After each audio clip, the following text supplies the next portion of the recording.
O que a cruz diz sobre quem Deus é e sobre quem nós somos? No estudo de hoje, nós vamos ver como a morte de Jesus destaca a seriedade do pecado, revela o amor do Pai, esclarece o caminho da salvação. No ar, programa Escola Bíblica.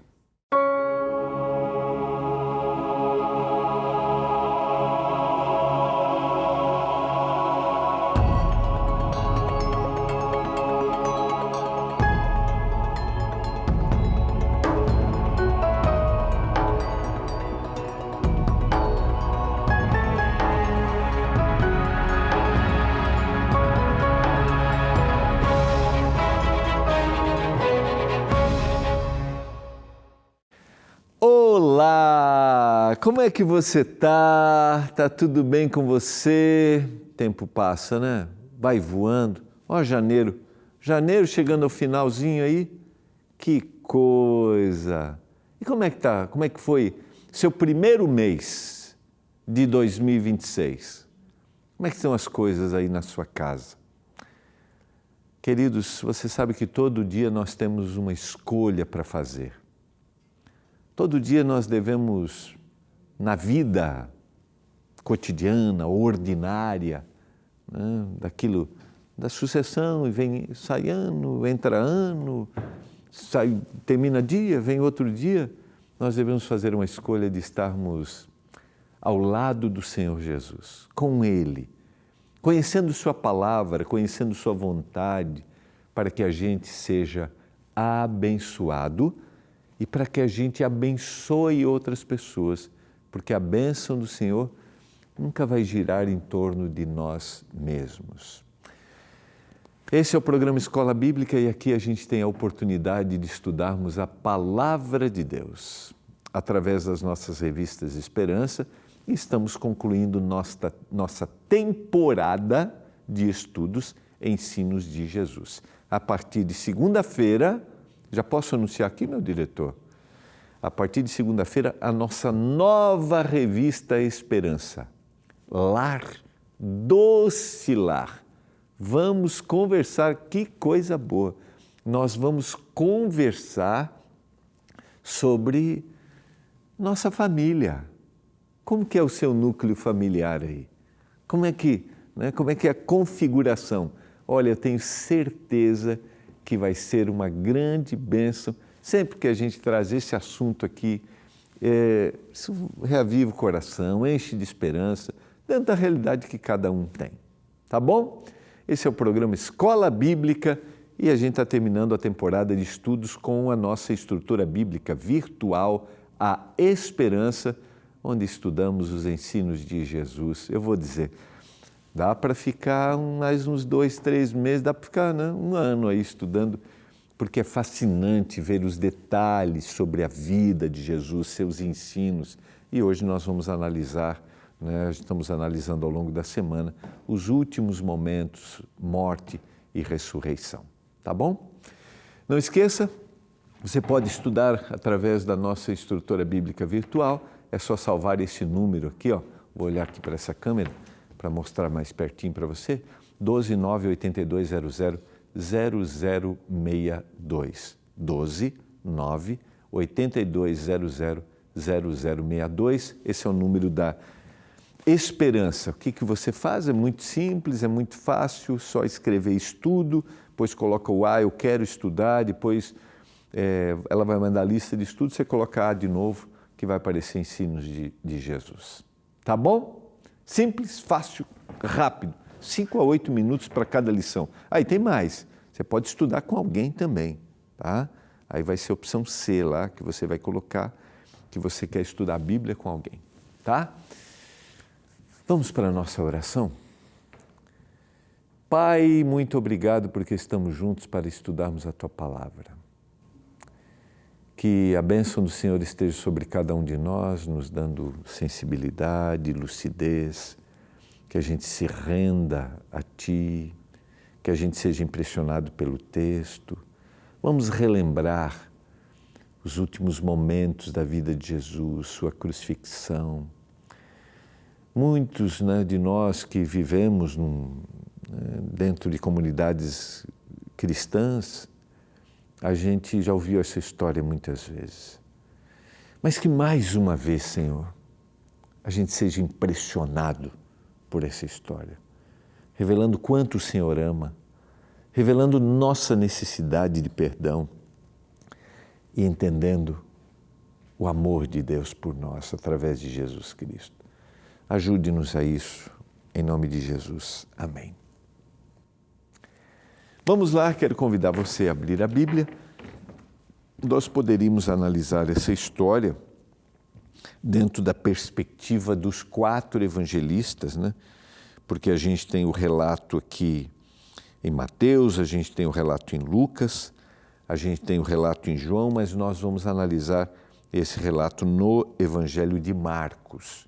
E às vezes é interessante você comparar, eu já citei isso aqui, quando você lê os Evangelhos, você comparar o que um escreveu, o que o outro escreveu, mas nós vamos nos deter aqui no Evangelho de Marcos, o que Jesus falou sobre sua morte e a sua ressurreição. Capítulo 15, se você tem a Bíblia aí, eu vou usar a tela como eu tenho feito normalmente, tá? Esse capítulo 15 está dividido em 3 partes aqui. Nós temos Pilatos interrogando ao Senhor Jesus, né? Nós temos aqui o poder de escolha que a multidão faz e eles são influenciados pelos líderes religiosos, e depois nós temos os soldados zombando. E aí depois a gente vai ter a sequência, tá? Na segunda parte. Essa é a primeira parte dessa descrição. Logo pela manhã, os principais sacerdotes entraram em conselho com os anciãos, os escribas, e todo o sinédrio, e amarrando Jesus, levaram-no e entregaram a Pilatos. Pilatos perguntou: você é rei dos judeus? Jesus respondeu: o Senhor está dizendo isso. A gente percebe que aqui, né, e historicamente também, eles necessitavam de condenação de uma ação romana. Isso aqui é muito interessante porque, lembra, eles esperavam o Messias que os libertasse da opressão romana. E agora eles estão usando o poder romano para favorecê-los para uma ação de condenação. Isso aqui dá uma visão profética, não é nosso tema, uma visão profética interessante, né? Sempre que a religião vai usar o poder político para dar sustentabilidade para ela, a religião vai se perverter, a religião vai se corromper ou a religião vai tomar atitudes equivocadas. Isso aconteceu, sempre aconteceu ao longo da história, aconteceu no período da Idade Média, que a religiosidade perde, o cristianismo perde sua identidade, porque se une a poder político, e isso vai se repetir nos últimos momentos da história também, queridos. A mesma coisa. Então, não esqueçamos disso. A gente, como cristão, quando estamos falando de cristianismo, o cristianismo não necessita de apoio, de base política para a sua existência, para as suas ações. A responsabilidade, como cristão, é dar apoio a líderes instituídos, mas não de união. Sempre que houver essa união, vai ser por uma ação equivocada. Aqui é uma ação de perseguição. E isso é profético, vai se repetir, como já foi. Tá? Ou perda de identidade. Ação equivocada ou perda de identidade. Vamos ao texto. Jesus não nega ser o rei dos judeus aqui, você percebe, né? Tu o dizes, né? Ele está dizendo, você está dizendo isso. E os principais sacerdotes o acusavam de muitas coisas. Então Pilatos tornou a perguntar: você não vai responder nada? Isso impressiona Pilatos, tá? Veja quantas acusações fazem contra você. Jesus, porém, não disse mais nada, a ponto de Pilatos muito se admirar daquilo que ele estava fazendo. Normalmente, a tendência é de defesa. Jesus se calou. Existem momentos na vida da gente, queridos, que mesmo diante de acusações injustas, eu sei que tem horas que você deve procurar aquilo que é seu direito, né? Mas existem momentos que você vai se calar e o Senhor vai tomar conta de você e revelará a justiça. Não esqueçamos disso. A gente tem tantas lições aqui nas entrelinhas desses textos, né? Quando a gente faz uma análise assim, né, detalhada, por isso leia com calma. Ora, por ocasião da festa, era costume soltar da festa da Páscoa, né? O povo, um dos presos, aquele que eles pedissem. Havia um chamado Barrabás, preso com rebeldes, os quais em um tumulto haviam cometido homicídio. É legal você comparar a mesma descrição que os outros evangelistas fazem, porque cada um usam palavras, né, diversas aqui para determinar Barrabás como um criminoso, como um assaltante, como um assassino, né? E a gente tem, às vezes, uma única tradução no português, mas a palavra revela que realmente era um homem que é também um líder que se rebelou contra o Império Romano. Vindo a multidão, começou a pedir que Pilatos lhe fizesse como de costume. E Pilatos lhes respondeu dizendo: vocês querem que eu lhe solte o rei dos judeus? Pois ele bem percebia que era por inveja que os principais sacerdotes lhe haviam entregado Jesus. Aqui a gente tem um detalhe da história que a gente sempre enfatiza, né? Que essa indecisão, certeza, mas indecisão, fez com que Pilatos se perca. Nós temos aqui um homem que era um homem extremamente cruel. A gente tem no Evangelho de Lucas um relato de morte, que Pilatos manda matar vários adoradores do Senhor. Então nós temos um homem cruel, mas um homem interiormente extremamente indeciso quando a gente está falando em tomar decisão ao lado do Senhor.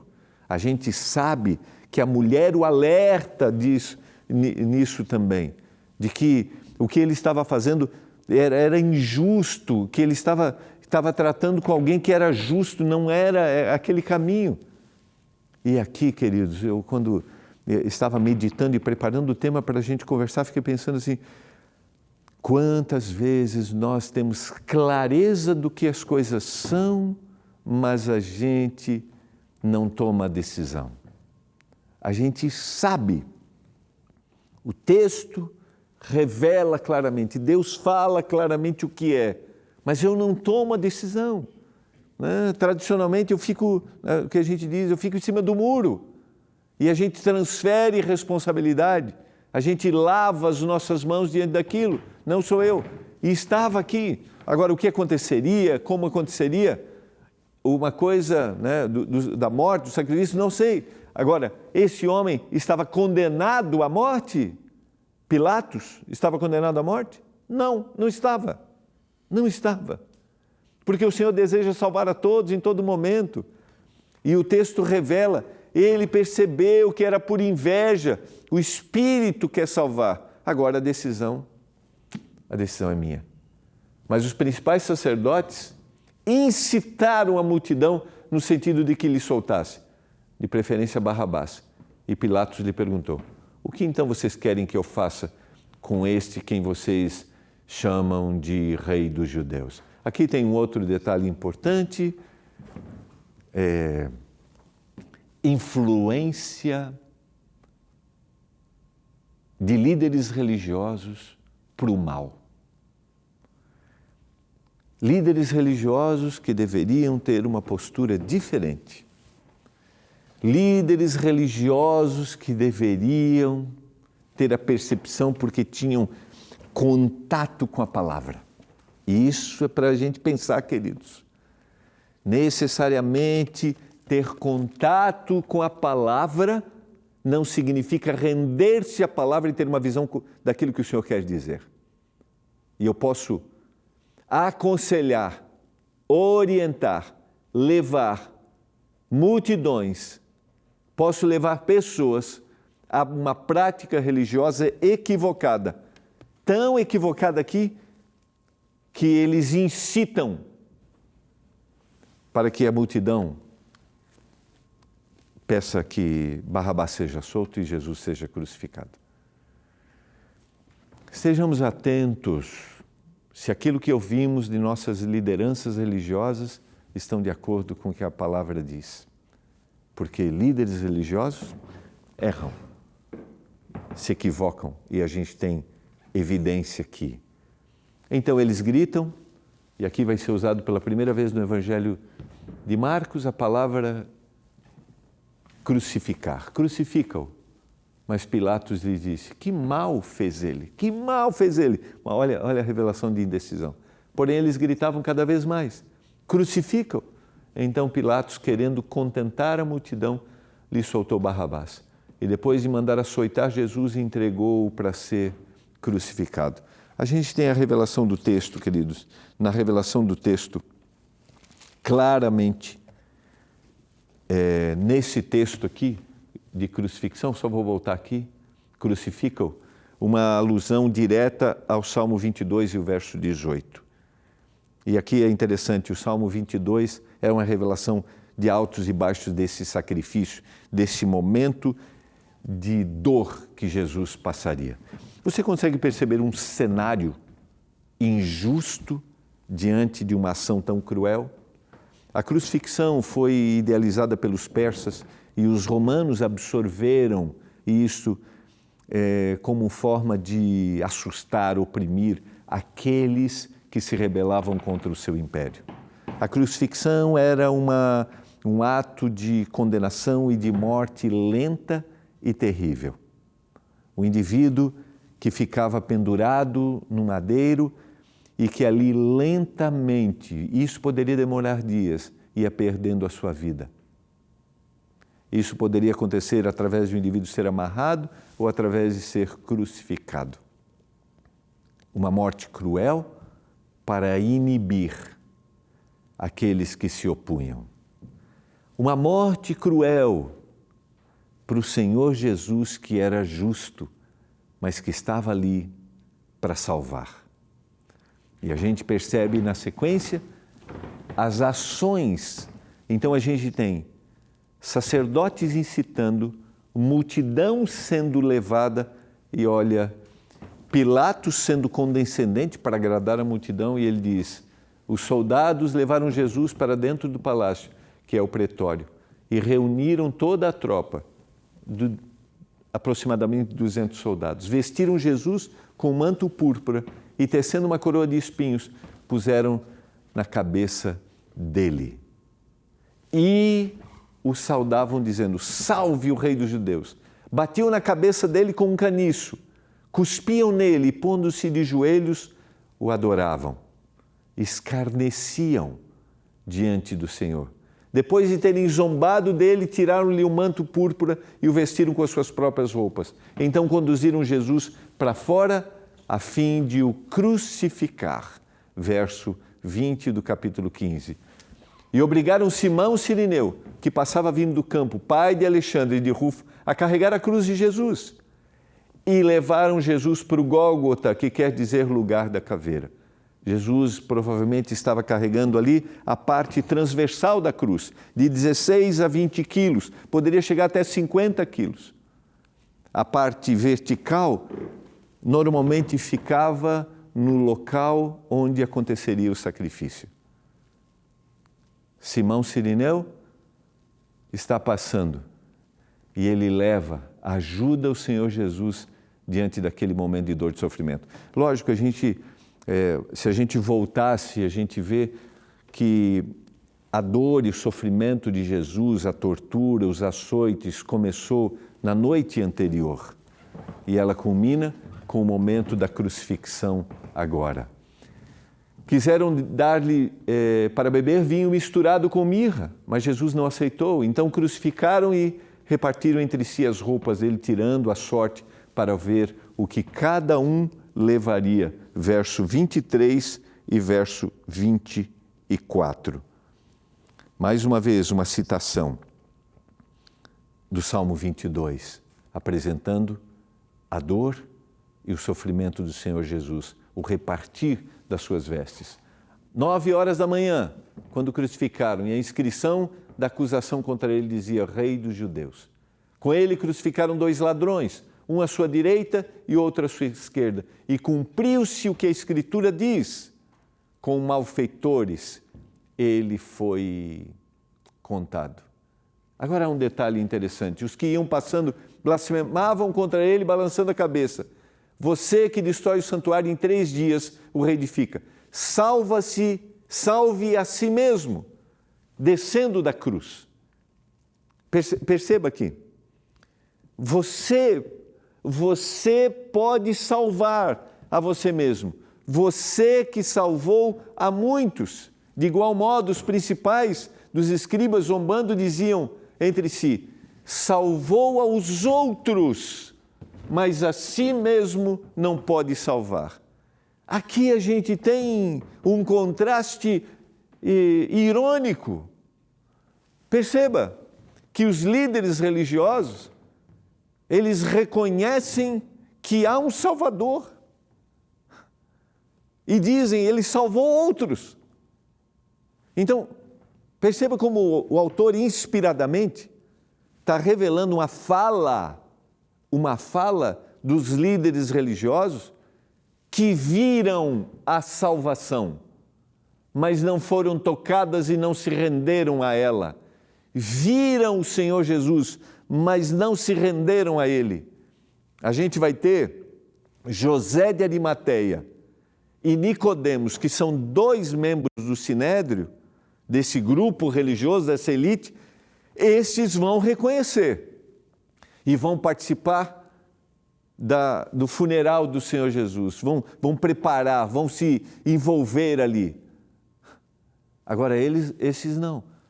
Eles reconhecem, mas não se rendem. Isso muitas vezes se identifica com a gente. A gente reconhece, mas a gente não se rende. A gente reconhece aquilo que é uma verdade da palavra, mas a gente não se rende à verdade da palavra. A gente reconhece o que é certo, mas por alguma razão a gente não se entrega àquilo que é certo. Orgulho, meio, o que tem que ser renunciado, e a gente diz, não, eu não quero fazer isso. Salvou os outros, mas não salva a si mesmo. Esse é Jesus. Para que outros pudessem ser salvos, ele não podia salvar-se a si mesmo.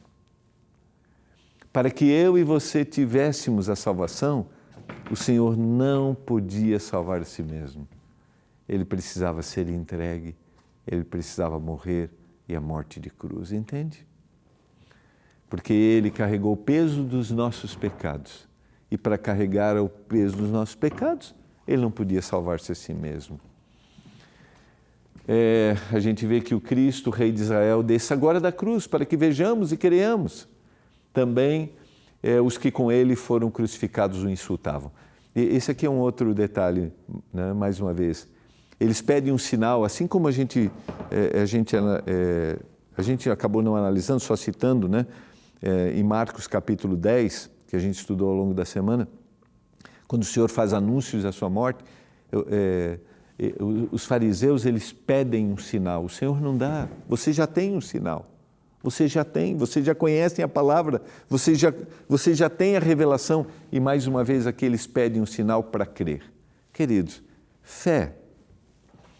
A fé é criada, é desenvolvida antes de qualquer evidência, de qualquer ato. Se eu depender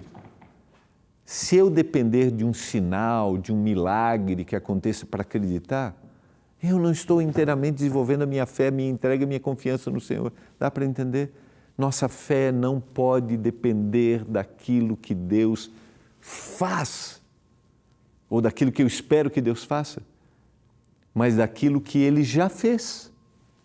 Ele se entregou, Ele morreu, Ele salvou e é nisso que eu tenho que me agarrar.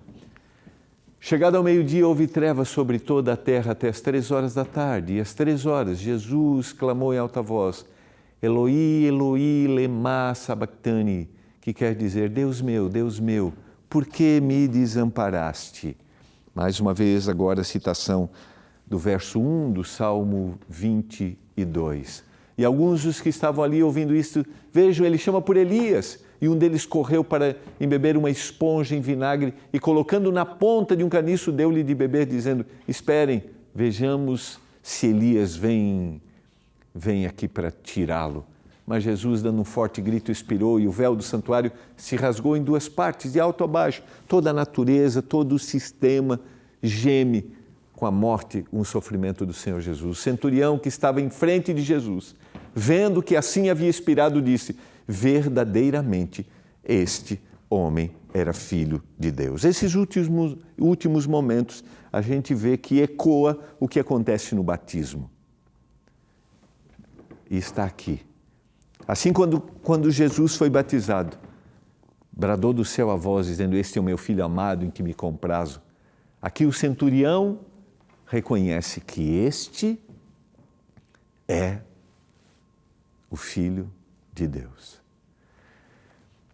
Você reconhece Jesus Cristo como Filho de Deus, como seu Salvador, aquele que morreu, aquele que deseja te salvar dos seus pecados, ou seja, da sua natureza ruim? Você reconhece que tem uma natureza ruim?